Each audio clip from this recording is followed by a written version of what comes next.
on, at. Kailan nga ba sila ginagamit? Okay?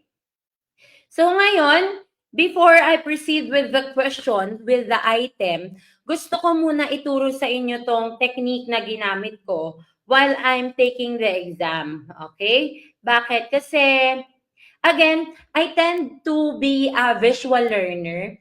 So, tinuturo ko yung technique na naging applicable sa akin so that it can be applicable to you guys also.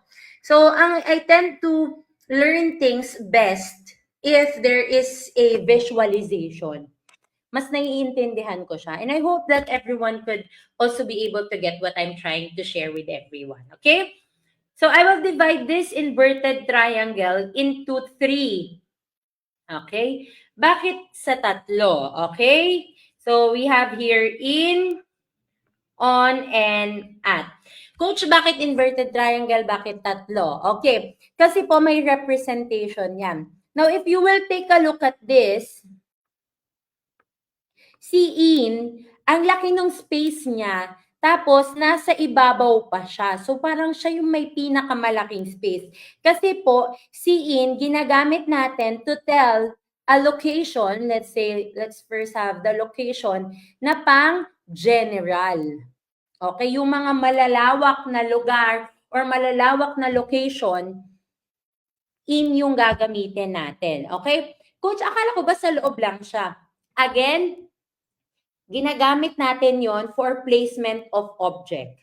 Ito naman, location na. Okay? Huwag malilito. May iba't ibang paggamit ng in, on, at. Pwede nyo siyang gamitin sa placement ng object, saan nakalagay yung object. Pangalawa, sa location, pagtukoy ng lugar. Pangatlo, pagtukoy ng oras o ng time. Okay? That's when we use preposition. So ngayon, what we are talking about is location. So we use in to identify general places. Ano yung mga general? Ito yung tinatawag nating mga country, city, continent, okay? At yung mga malalaking lugar, okay, gagamitin natin si in. Okay. Now, kailan naman natin ginagamit si on? So, kung mapapansin nyo, mas maliit. Mas maliit si on, yung box ni on compared kay in. Kasi si on, mas specific na yung tinutukoy niya compared kay in. So, ang ginagamit natin si on para tumukoy ng mga specific na lugar. Ano yan? Ito yung mga avenue. Or sa Tagalog, yung mga barangay. And even yung floor sa building. So, pag ang tinutukoy natin ay avenues, barangay, and floor sa building, ang gagamitin po natin ay on. Okay? Kasi mas specific na siya eh. Now, kailan natin gagamitin si at? So, kung mapapansin nyo, si at, super liit na talaga. Tapos, pinaka-tip, parang pinakadulo, turok na turok talaga yung triangle niya. Kasi ginagamit natin si at for very specific. So, ibig sabihin, kung may specific, mas magiging specific pa kay on, which is at. So, kailan natin ginagamit si at? If we tell exact location, okay, saan tayo? Sa school, sa hospital, yung type of building. And we also have pag street. Kunyari, I live at Dolyeton Street, Neptune Street, Mars Street, pag ganyan, at yung gagamitin ninyo. And also, if you are telling the exact location or the exact address. So again, ginagamit natin si in, on, at if we are trying to tell location. Now, coach, paano naman po pag time? Okay. Pag time naman, parehas lang din sila. Ginagamit natin si in pag general, si on pag specific, si at pag very specific. So, same lang. So, paano po yan? How does it apply?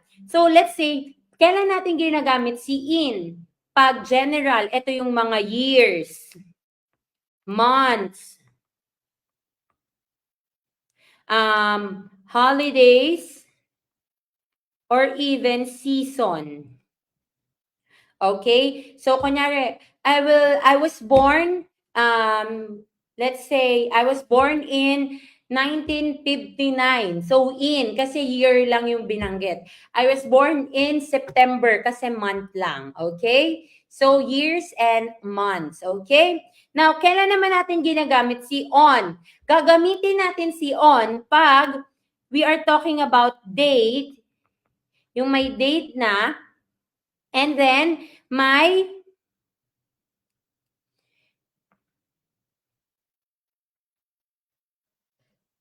date and day. Sorry. Okay. Date and day. So, paano yun? For example, if the date, pag sinabi nating date, kunyari, January 1, 2026. So, date na yan. Kasi hindi lang siya years, hindi lang siya month. Kompletong date na siya. So, on na yung gagamitin ninyo. Ano naman yung day? Ayan yung Monday, Tuesday, Wednesday, Thursday, Friday, ganon. Okay? Now, kailan naman natin gagamitin si at? Gagamitin natin si at for very specific. So, usually, ito yung time and part of the day. Okay? Kunyari, I will meet you at 7 p.m. Okay? I will be live at 7 p.m. I will eat at noon. I will eat at the morning. I will eat at the evening. So, yan yung gagamitin ninyo. At, okay? Maliwanag po ba? Naiintindihan? Walang tanong? Again, guys, if you have any questions or kung nabibilisan kayo sa pagtuturo ni Coach Nicole, kindly comment there in the comment section down para alam ko kung bibilisan or babagalan ba ni Coach Nicole. Okay? Okay, so now we don't have the correct answer yet. Ang meron pa lang tayo, discussion. And I hope you were able to get the right technique para maalala kailan nga ba ginagamit si in, on, at. Okay? So now let's analyze the sentence. She was born blank, Philippines. Okay, ano si Philippines? Isa ba siyang country, city, continent, avenue, barangay, floor, building, street, ano siya? So, si Philippine ay isang country. So, pag country, anong gagamitin? The correct answer is in. Again, ayan o, gagamitin si in pag country ang tinutukoy. Okay. Now, you have here June 7, 2021, which is what? Is it a year, a month, holiday, day, date, time, part of the day? Ano siya? Siya ay isang date. So, ibig sabihin, if gagamit tayo pag date, anong gagamitin? Gagamit tayo ng on. So, therefore, the correct answer here is on. She was born in Philippines on June 7, 2021. So, the correct answer is letter B. Okay. Tama po. Very good. For those who got the correct answer, pa-comment naman ako ng hashtag pasado sa Agosto Civil Service or CSE na lang.